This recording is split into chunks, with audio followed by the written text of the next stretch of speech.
গতকালকে আমরা মাহফিলে কমপক্ষে 40,000 লোক ছিলাম। এই জেলার ভিতরে গতকালকে মাহফিলে কমপক্ষে 40,000 লোক ছিলাম।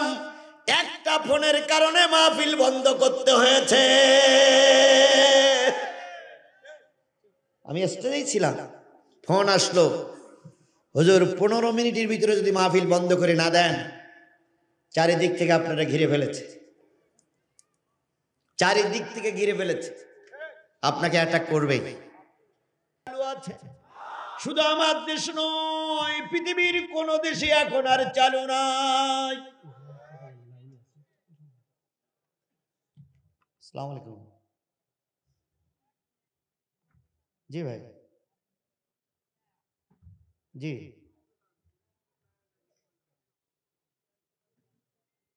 আচ্ছা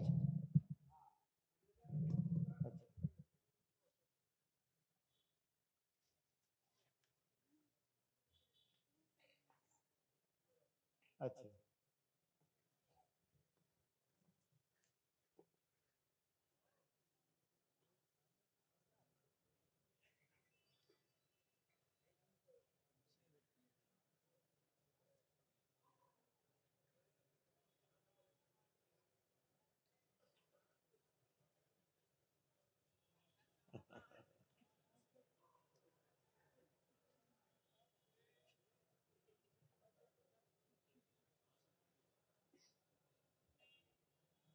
আচ্ছা, ধন্যবাদ। জি, আপনার নম্বরে ফোন দিয়েছি, কোনটা?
আচ্ছা, হবে বাধ্য হয়ে। আমরা তো রাজনীতি করতে আসিনি, আমরা তো বিএনপির পক্ষে ভোট চাইতে আসিনি, আমরা তো নৌকা মার্কায় দিলে ভোট শান্তিভাবে দেশ লেগে কথা বলতে আসিনি। আমরা এখানে বলতে এসেছি কি? জোরে বলেন, এখানে বলতে এসেছি কি? কিছু লোকের এইটা সহ্য হয় না, কেন যে চুলকানি বাড়ে আমি বুঝি না। এত চুলকানি কেন? আপনারা এখান থেকে জন্মের পর থেকে এখানে 50টা বছর আপনারা ছোট থেকে বড় হয়েছেন, 50টা বছর রাজনীতি করছেন। আর আমি জিহাদি 2 ঘন্টা আলোচনা করে সব যদি পরিবর্তন করে দিয়ে যাই, তাহলে রাজনীতি ছেড়ে দিয়ে পানের দোকান দেন, রাজনীতি ছেড়ে দিয়ে রিক্সা চালান, রাজনীতি ছেড়ে দিয়ে গরুর গাড়ি চালান, রাজনীতি ছেড়ে দিয়ে ঠেলা গাড়ি চালান।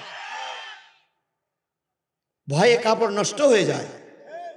1.5 ঘন্টা 2 ঘন্টা আলোচনায় কি এত পরিবর্তন হবে? সরকার বাহাদুর ঘোষণা দিতেই পরিবর্তন করতে পারতেছে না, পুলিশ গুলি করে পরিবর্তন করতে পারতেছে না।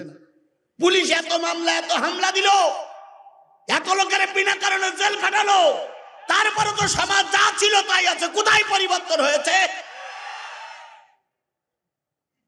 আর আমরা 1.5 ঘন্টা আলোচনা করলে ওনাদের এখানে কাপড় খুলিয়ে যাবে। কালকে ওসি সাহেবের কাছে ফোন দিয়েছে, স্যার এই হুজুর যদি 1.5 ঘন্টা আলোচনা করে এই এলাকা একদম সব তছনছ হয়ে যাবে। আমি বললাম যে মার কোলে দুধ খাওয়া উচিত তোমাদের। মাত্র 5 জন লোক আমাদের নিষেধ করলো, আর আমরা কি অসহায়, কি অসহায় জাতি আমরা, আমরা কি নির্দয়। শুনলো না, বুঝলো না, হুট করে বললে হুজুর বন্ধ করে দেন, বন্ধ করে না দিলে আবার একসাথে যায়। আপনারা বলবেন আমরা প্রতিবাদ করব, দুটো সাইডে গুলি করবে, ঠ্যাঙের গিরে লাগবে। কাইত এই তিনজন পড়ি থাকবে আর একটারও খুঁজে পাওয়া যাবে। সবাই বলতেছে না ময়দানে থাকবে। কত দুলাভাই থাকে আমি জানা আছে, আমার জানা আছে যে কত দুলাভাই থাকে। তবে বগুড়ার মুসলমানদের ধারণাটা আমার আলাদা, কারণ বগুড়ার মুসলমানেরা যথেষ্ট ইমানদার। বগুড়ার মুসলমানেরা এত সহজে ময়দান ছেড়ে দেয় না, এটা আমি আপনাদের সম্পর্কে ভালোই জানি। বলছিলাম নবীর বিধান, নবীর আইন, কোরআনের আইন যতক্ষণ সমাজে চালু করা না যাবে ততক্ষণ কি হওয়া যাবে না? মুমিন হওয়া যাবে না। বলুন তো আল্লাহর বিধান, নবীর বিধান আজকে আমার সমাজে চালু আছে? জোরে বলেন আছে? একেবারে যে নেই তা বলবো না, দুই একটা এখনো চালু আছে। বলেন তো সেই দুই একটার নাম। দুই একটা নিয়ম এখনো চালু আছে, সেটা হলো বিবাহ করার সময় দেনমোহর বাঁধা লাগে, এটা হলো কোরআনের ফরজিয়াত আইন। তারপরও দেনমোহর এমন বাঁধা বাঁধা হয় কিয়ামত পর্যন্ত ভ্যান চালালু দেনমোহর শোধায় না।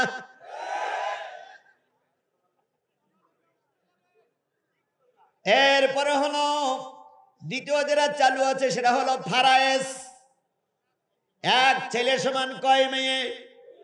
ও আমার জাতি, এরপরে এমন একটা অবস্থা হয় সব হাজী সাহেবরা, সব নেতারা জমিগুলো সব ছেলেদের নামে লিখে দিয়ে মেয়েদের বেঈমানি করে যায়। এখন যদি ছেলেদের নামে দিয়ে মেয়েদের বেঈমানি করে যান, কিয়ামতের দিন ওই মেয়ে আদালত আখিরাতে নালিশ করবে, হাজিগিরি সব শেষ হয়ে যাবে। অথচ আমাদের সমাজে এরাই চালু আছে। কথা বলেন ঠিক না বেঠিক? এবার আসুন, এই আয়াতটা যখন নাজিল হলো, আল্লাহ নবী তখন মদিনার প্রেসিডেন্ট। কোন জায়গার প্রেসিডেন্ট? মদিনার প্রেসিডেন্ট। কেবল একটা ছোট্ট ইসলামী রাষ্ট্র তৈরি হয়ে গেছে। সেই সময় কিছু মুসলমানদের কিছু জায়গা দিয়েছে মুহাজিররা, মুসলমানদের ঘর বাড়ি করার জায়গা করে দিয়েছে মুসলমানেরা, মুহাজিরিনা। এরপর আনজার মুহাজির মিলে দুইজনে মিলে ঘর বাড়ি বসবাস করতেছে। হঠাৎ করে মক্কা থেকে একজন লোক রাসূলের সঙ্গে চলে গিয়েছিলেন মুহাজির হিসেবে। তিনি ওখানে যে রাসূলের কাছ থেকে কিছু জায়গা পেয়ে গেলেন, আনসারদের জায়গা। কিন্তু যতটুকু জায়গা পেয়েছেন তাতে তিনি সন্তুষ্ট নয়। তাই টার্গেট নিল, দলের দোহাই দিয়ে যদি কিছু জায়গা বেশি করে নেওয়া যায়। কিসের দোহাই দিয়ে? দলের দোহাই দিয়ে। যেহেতু আমার নেতা এখন ক্ষমতা, যার নেতা যখন ক্ষমতা থাকে তার তখন একটু গা গরম হয়। এখন আর এই নিয়মগুলো চালু নাই। এখন সবাই জিবরিলি ছোট ভাই,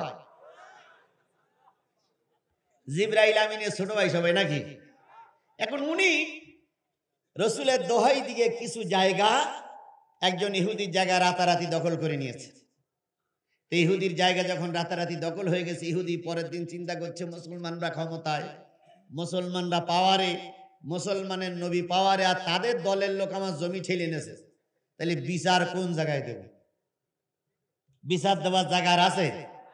কারণ যাদের নেতা, যারা ক্ষমতায়, তাদের নেতারা যদি জমি মানে জোর করে নিয়ে নেয়, রাতারাতি ঘর ভেঙে ফেলে, রাতারাতি যদি ঠেলিয়ে একদিক চলে যায়, তা বিচার দেওয়ার মতো জায়গা তো থাকে। কিন্তু এই যুগ আর রসুলের যুগ কি এক? জোরে বলেন এক।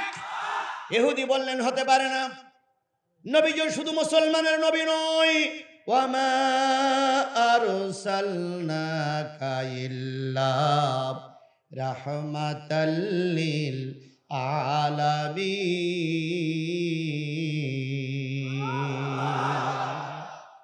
আমার আল্লাহ হলো রব্বুল আলামিন, আর নবী হলো রাহমাতাল লিল আলামিন।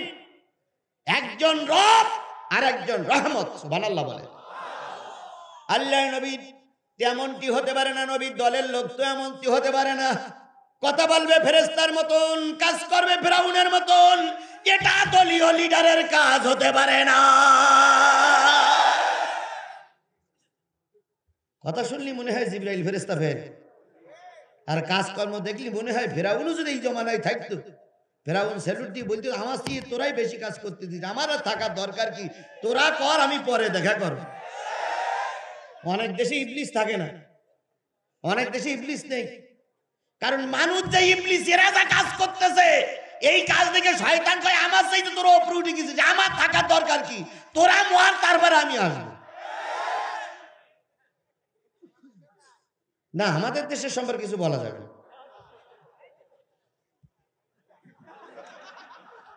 আমার ভাইরা, আল্লাহর নবী সাল্লাল্লাহু আলাইহি সাল্লাম এমনটি ছিলেন না, তিনি ছিলেন সকলের জন্য আদর্শ, সকলের জন্য নবী। কথা বলেন ঠিক না ঠিক? আল্লাহর নবী সাল্লাল্লাহু আলাইহি সাল্লামের দরবারে বিচার দেওয়া লাগবে, যেহেতু তিনি মুসলমানদের নবী নয়, তিনি তো সকলের নবী। এবার ইহুদি একদিন যায়, 2 দিন যায়, 3 দিন যায়, হঠাৎ করে একদিন বলতেছে, ভাই তোমার বেড়া ছিল এখান থেকে 5 হাত দূরে, তুমি রাতারাতি বেড়া ঠেলে আমার দিকে আসলে কেন? বিশর নামক মুনাফিক মুসলমান বলতেছে, জানিস আমার সরকার ক্ষমতায়, কথা বললি বলো জিভ কেটে ফেলবো। তাই হয়েছে না? ব্রাহ্মণবাড়িয়া শরীফুল ইসলাম নোমানীর জিভ কেটে নেওয়া হয়েছে, শুনেছেন আপনারা? একে ফেরেশতায় কেটেছে? এ কি কোনো বিধর্মীরা কেটেছে? না, শরীফুল ইসলাম নোমানী যে কায়দার লোক হোক, সে বক্তৃতা জগতের আমার একজন ভাই। কথা বলেন ঠিক না ঠিক? সে যে কথাই বলুক, তোমার ভালো না লাগলে তুমি চলে যেতে পারো, কিন্তু তার জিহ্বা কাটার অধিকার তোমাকে কে দিল? বেয়াদবের বাচ্চা বেয়াদব। সরকার বাহাদুরের কাছে অনুরোধ করি, যারা শরীফুল ইসলামের জিহ্বাটা কেটে দিয়েছে, সে যে দলেরই লোক হোক গ্রেফতার করুন। জনগণ আপনাদের স্যালুট জানাবে। কাদিয়ানীদের বিরুদ্ধে কথা বলেছে, তাই শরীফুল ইসলাম কি বলে, নুরির জিহ্বা কেটেছো। আমরা এই 50,000 লোক নিয়ে স্লোগান দিচ্ছি, 50,000 লোক নিয়ে বক্তব্য দিচ্ছি, কাদিয়ানীরা কাফের, কাদিয়ানীরা কাফের, কাদিয়ানীরা কাফের। ওদের পক্ষে যারা দালালি করবে তারাও কাফের, ওদেরকে যারা মুসলমান বলবে ওরাও কাফেরের বাচ্চা, কাফের কাফের কাফের।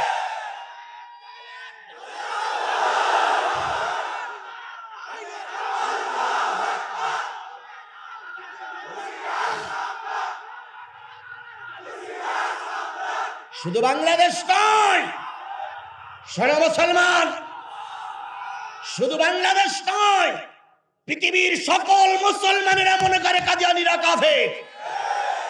বিশ্বের যত মুসলমান আছে সব মুসলমান জানে কাদিয়ানীরা কাফের। এখানে তাবলিগ নয়, কওমি নয়, হেফাজত নয়, জামাত ইসলাম নয়, আওয়ামী লীগ নয়, বিএনপি নয়, জাতীয় পার্টি নয়, এক কথায় মুসলমানরা মনে করে কাদিয়ানীরা কাফের, কাফের কাফের।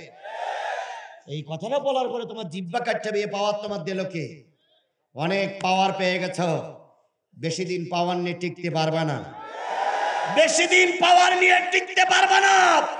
রাত যত গভীর হয়, সূর্যের আনাগোনা ততই নিকটবর্তী হয়, অত্যাচারের মাত্রা যত বাড়বে, ইসলাম প্রতিষ্ঠার পরিবেশ ততই নিকটবর্তী আসবে। আজও কালো বাংলার জমিনে ইসলাম কায়েম হবেই হবেই হবে। আল্লাহ যেন সেই সময়টা আমাদের দেখার তৌফিক দান করে, সকলে বলুন আমিন। আরো জোরে আমিন, আরো জোরে। বিশর মনে করলো, আমি তো আমার দলের লোকদের, আমি তো দল করি, দলের কারণে জমিন ফাঁকি দিয়ে নিয়েছি, কেউ কিছু করতে পারবে না।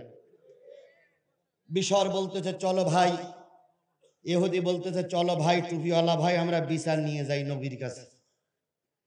বিশর তখন বলতেছে, আমি তো নবীর দলের লোক, আমি এই এলাকার বিশাল লিডার, আমার বিচার সরকার করবে না। ইহুদি বললেন, তা কি হয়? হবে না কেন?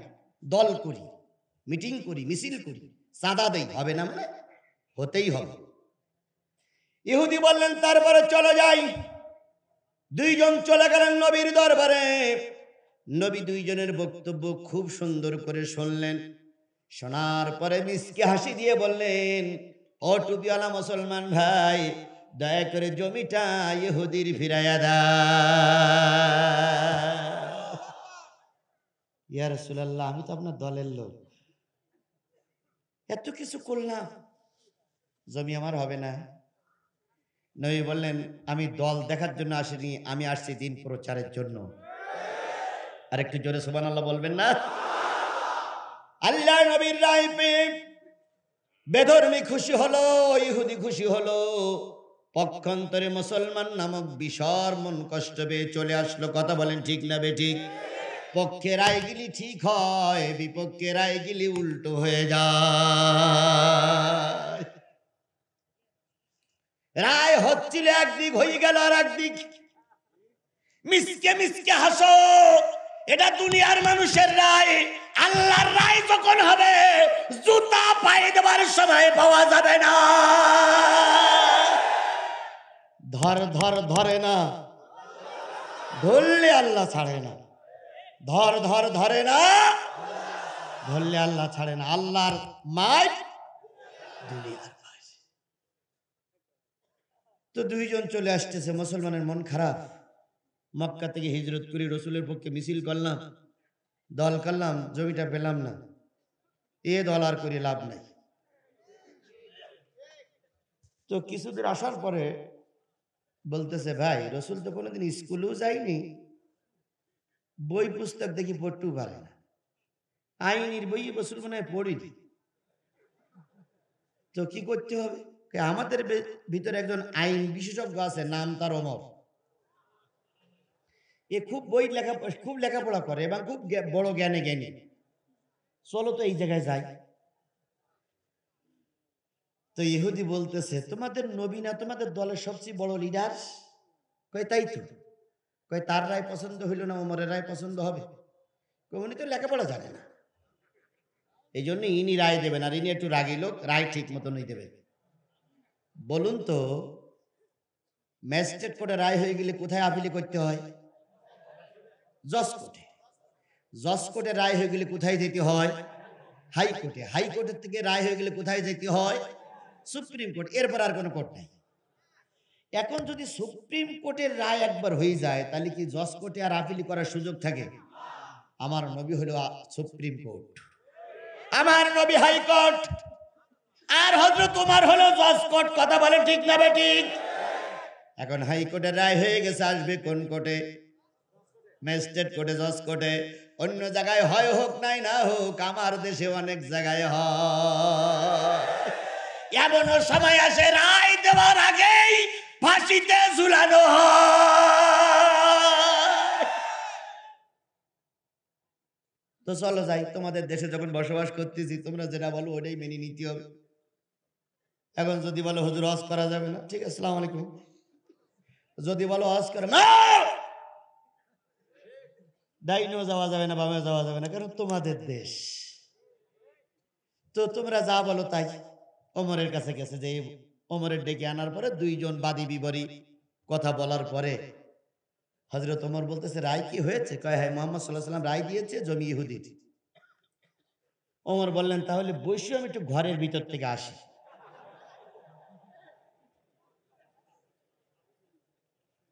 বিচার তার নিজের গতিতেই চলে, তাই না ভাই? কিন্তু অন্য লোকের রায় বিচারপতিরা পড়ি শোনায়, এইটা হলো নিচের গতিতেই চলা। যাই হোক, হযরত ওমর বাইরে এসে বললেন, দুইজন মাথা নিচু করে বসো তো ভাই। তো দুইজন মাথা নিচু করে বসছে। মুসলমান নামক বিশর বলতেছে, কেন? কিয়ামত পর্যন্ত মানুষ এইটা নিয়েই আলোচনা করবে। তা বিশর বলতেছে, আমি তো ওই রকম রায় চাচ্ছি। মুসলমান বলতেছে, ওরকম রায় তো চাচ্ছি। হযরত ওমর কাফের থেকে তরবারি বাইর করে বিশর নামক মুনাফিক মুসলমানের গদ্দারের পর আঘাত করলেন। মাথাটা আলাদা হয়ে গেল, ধড় আলাদা হয়ে গেল। দুইটা খণ্ড যখন লাফালাফি করতেছিলেন, সূরা নিসার আল্লাহ পাক আয়াতটা নাজিল করে দিয়ে বললেন, ফালা ওয়া রাব্বিকা লা ইউমিনুনা হাত্তা ইউহাক্কিমুকা ফীমা শাজারা বাইনাহুম। ও যখন দুইটা ধড় লাফালাফি করতেছিল, সাহাবীরা তখন ছুটে চললেন নবীর কাছে, যেই বলেন, ইয়া রাসূলুল্লাহ, ওমর একজন টুপিওয়ালারে হত্যা করেছে, ওমর একজন দলীয় কর্মীকে হত্যা করেছে, ওমর একজন দলীয় লিডারকে মেরে ফেলেছে, বিচার করুন। আল্লাহ নবী বিচার করার জন্য উদ্যোগ নিলেন। ঠিক সেই সময় জিবরিল এসে বলেন, ইয়া রাসূলুল্লাহ, আপনি যে রায়টা দিলেন কোরআন দিয়ে হাদিস দিয়ে এই রায় যেই ব্যক্তি সন্তুষ্ট চিত্তে মেনে নিতে পারে নাই, ওই ব্যক্তি যতই টুপিওয়ালা হোক, পাগড়িওয়ালা হোক, ওই ব্যক্তি যতই নামাজ পড়নেওয়ালা হোক, আল্লাহর কোরআনের ভাষায় এই ব্যক্তি মুসলমান না। তাহলে এই দৃষ্টিকোণ থেকে যদি বিচার করা হয়, মুসলমান হাজারে কয়জন আছে? আছে কিনা আমার সন্দেহ লাগে। কথা বলেন ঠিক না বে ঠিক? আবার মঞ্চে দাঁড়িয়ে বলে আমরা কি মুসলমান না? আমাদের কি ঈমান নেই? আছে কিনা ইবলিস শয়তানের কাছে জিজ্ঞেস করতে হবে। আমরা উত্তর দিলে কাজ হবে না। তাহলে নবীর আনা সেই কোরআনের বিধান আজ সমাজে মাঝে চালু করার জন্য মাঝে মাঝে কিছু কথা বলি। যে রাসূলের পরে দুরুদ না পড়লে উম্মত থাকা যায় না, সেই রাসূলের নামে দুরুদ আর সালাম সকলে মিলে বলছি সাল্লাল্লাহু আলাইহি ওয়াসাল্লাম। বন্ধুগণ, আমি সূরা নিসার সূরা তাওবা 24 নম্বর আয়াতের আলোচনা করতে করতে 2টা পয়েন্টে আলোচনা করেছিলাম। 8টা পয়েন্টে আলোচনা করার কথা ছিল, 2টা পয়েন্টে আলোচনা করেছিলাম, আর 5টা পয়েন্ট 6টা পয়েন্ট আজকের আলোচনার বিষয়বস্তু। 6টা পয়েন্টের আলোচনা যদি হয়, আপনারা কি চলে যাবেন আমাকে রেখে? সমস্যা যদি হয়, আচ্ছা ঠিক আছে।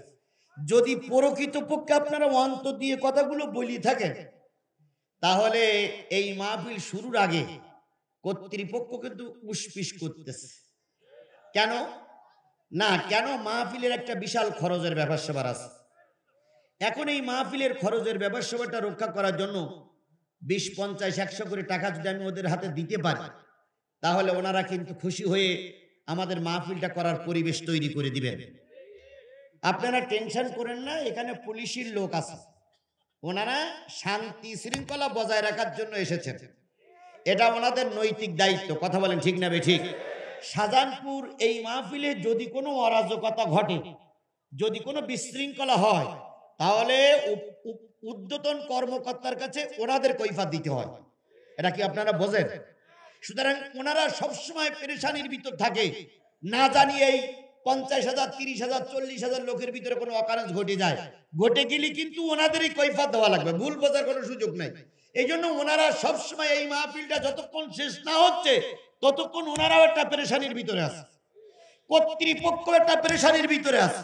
কারণ যদি আল্লাহ না করুক কোনো অকারেন্স ঘটে, গোষ্ঠী শুদ্ধ লোকের নামে মামলা হবে, এটাও বুঝতে হবে। আমি আজিজুল ইসলাম জিহাদি বেঁচে থাকলে আগামী বছর আবার মাহফিল করা যাবে, কিন্তু আজকে যদি আমাকে কেউ গুলি করে মারে, তাহলে কি করলো? আমিও শেষ হয়ে গেলাম, ওয়াজবাবিলও শেষ হয়ে গেল। এই জন্য সব দিকে একটু খেয়াল করব। তাই বলি একথা মনে করি না জিহাদি মনে হয় বিক্রি হয়ে গেছে। আমি কখনো বিক্রি হই না, আমি কখনো বিক্রি হই না, ছেড়ে দেই তবে ছাড় দেই না। আল্লাহ ছেড়ে দেয় কিন্তু ছাড় দেয় না। কথা বলে ঠিক না বেঠিক?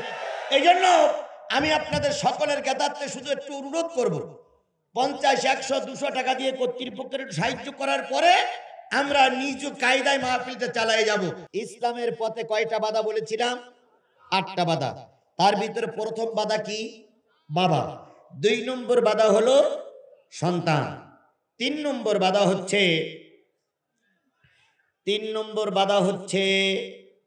সূরা তাওবা। আচ্ছা, এখন 3 নম্বর বাধা হলো ভাই। এক ভাই আর এক ভাইয়ের শত্রু। কথা বলেন ঠিক না বে ঠিক? অতীতেও ছিল, আজও আছে। 3 নম্বর বাধা হলো ভাই। 4 নম্বর আজওয়াজুকুম, তোমাদের স্ত্রীরা।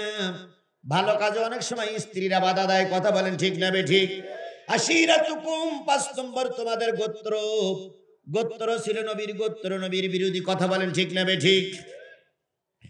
ওয়ামওয়াল, তোমাদের সেই মাল যে মাল তোমরা উপার্জন করেছো অনেক কষ্ট করে, সেই ব্যবসা যে ব্যবসায় তোমাদের ভাটা হওয়ার মতন চিন্তা ভাবনা করছো।